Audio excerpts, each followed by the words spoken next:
Okay, as you can see, I have a 2006 Pontiac Solstice, and I went online to try to find out how the fastest way to remove a battery was. There is a video online, and as you can see, the battery is right here. There's no way to get it out the top. You have to pull the fender off. That's what everybody's telling me. And necessarily, you don't have to pull the whole fender off. I did find out a quick way to do it. It wasn't online. I kind of watched a guy online and said, well, why is he doing this and why is he doing that? Well, come to find out, I think I can get past all the extra stuff being pulled off that don't need to be pulled off. It does require a couple of special tools. If you don't have them, you can still pull it off the same way almost. As you can see, I got the tools laid out, and it doesn't take many. You're gonna need you're definitely gonna need one of the swivels for one bolt especially, and you're gonna need a couple different sockets, the 7mm, the 10mm, and of course the 13. That's just for the battery. That's the only one you need for the battery.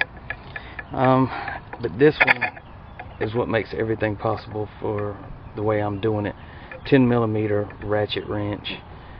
This one has a very tight pattern, so that you don't have to turn it very far to get it to ratchet. And then last is the little skinny needle nose. You might need this when you're taking off the last hard bolt to get to. Something I've learned is when you're going to put it back together, it goes back the same way, but there's a couple bolts, as you can see down here, and one there and one there. It's halfway hanging out. Those two bolts, I would not tighten them up. I would not tighten them up until everything's done. I'd leave everything loose until all the bolts are in place and then tighten it all back up. But I'm going to try to show you a fast way of doing it without taking this fender piece off. You don't have to take that off. It's flexible. It'll move out of the way. And you don't have to take off the fender here with these 3 bolts. You can if you want. If you do that, you also have to remove this bolt here. And you have to remove another one down inside there. You can see right there. And I'm trying to eliminate that.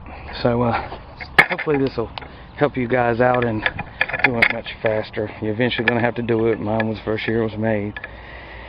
So I'm going to set this on the stand and see if I can't get it aimed a little bit so we can shots of me doing what I'm doing. First, just the 7mm. You have to remove the 3 bolts attached to this, or actually screws. And just come over here.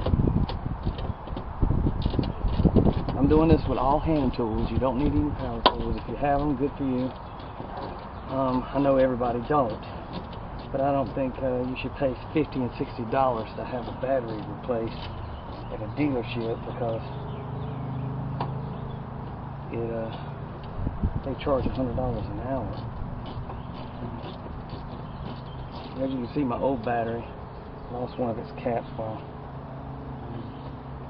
recharging it, and when it did, it sprayed battery acid all on the inside. I've washed most of it off and neutralized it with baking powder. Had to go back in and fix all the little parts. As you see, I'm just removing these 3 bolts. You don't have to remove the one at the bottom. It's not attached to this fender. So start at the one at the top and just work 3 down.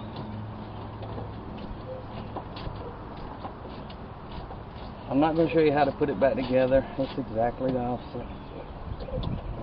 The hardest one, you're going to need patience with. If you don't have patience, then you might as well just take the other 4 or 5 bolts out and remove the fender off of the frame. I'm just trying to eliminate that.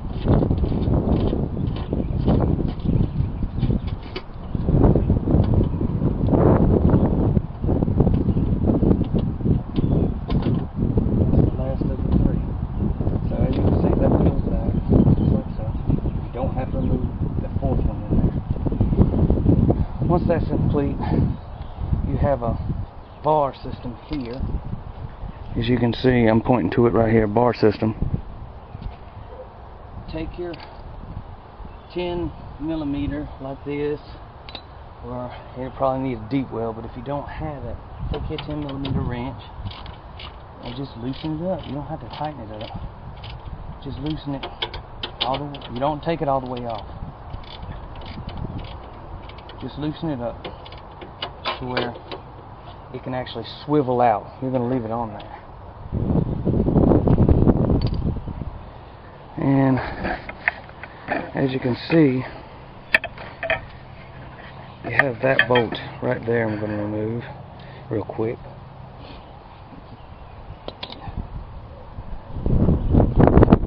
Hopefully I'm not blocking. It's that 10 millimeter right there. There is a washer that stays on the outside.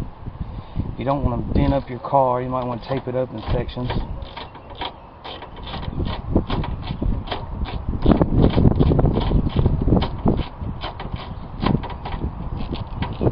Once it's out, you want to grab that washer, because if it slides all the way down, it's going to get stuck. That's why I say don't tighten up everything. You can actually remove the bottom 2 bolts, keep them really loose, and just pull the fender out on the bottom and get washers or anything that drop down. That's a hint. So wait until everything's in place. The last one I got to get out is down there. Now, as you can see, the swivel won't fit in there. It just won't go because the fender is too far out and there's not enough space. That's when this little baby comes into play. We'll move it around to where the door's open and you can see. Okay. As you can see, that bolt right there is hard to get to, but with that ratchet wrench, you can get to it pretty easy. Okay. Make sure when you stick it in, you do it the right way.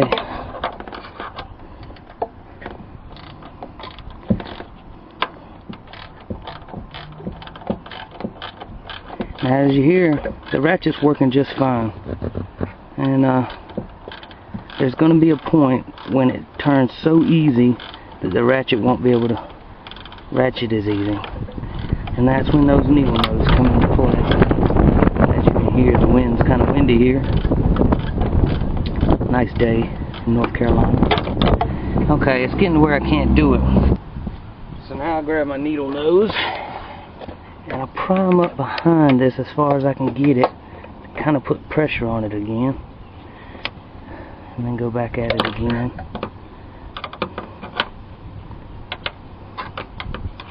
Like I said, this is the way you gotta do it if you want to do it with less bolts, less stuff to pull apart, but definitely more patience.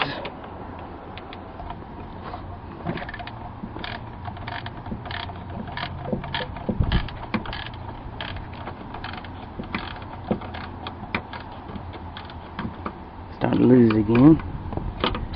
Let's readjust. Okay. Now you know why I needed the very small needle nose. And like I said, you don't have to do it this way. You can actually remove the other bolts, and they got one on that one that's just about as hard to get to. So just keep putting pressure with the needle nose. Push it in.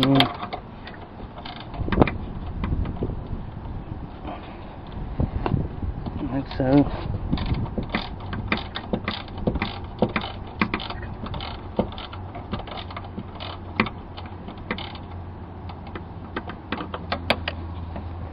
And it's getting long-winded, as I say, but it's definitely backing out.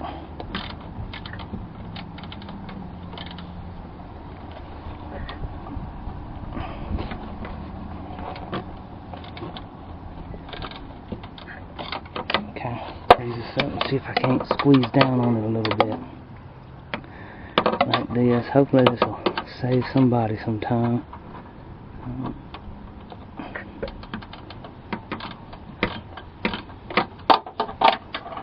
I'm pinching the needle nose up against the door frame so and biting down on the screw as it backs out, so that the ratchet will catch.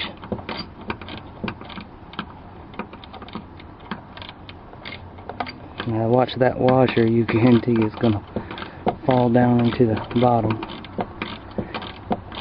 If you can, you might want to cut that thing off a hair, because it's definitely long-winded. Okay. Alright. There she's out. As you've seen, it dropped down. As you go to put it back in, there's a good chance you drop it down again. So that's why I say do not do those last two bolts at the bottom and tighten them up, because you can actually pull the fender out. Okay, so let's move around to those two.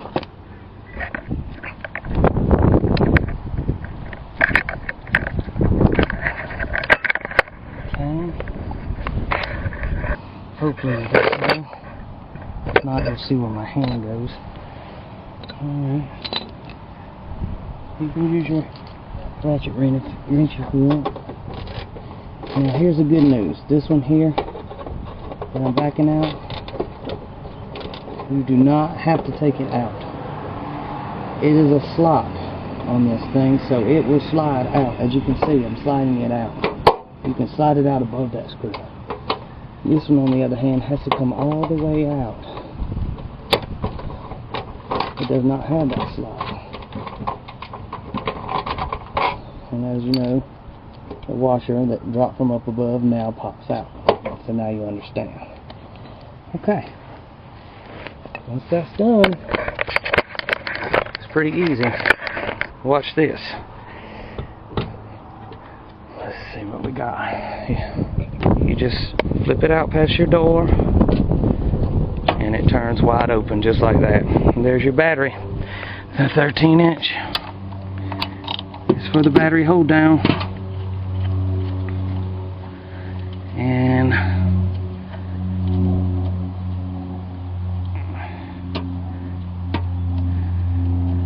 it took me about 20 minutes from start to finish with hand tools. So it's not something you cannot do. As you can see, it'll come right out now. You just remove your terminals and you're good to go. Alright, I hope this helps somebody. Go back exactly the way he showed it. And this is my second video, so I hope you enjoy it.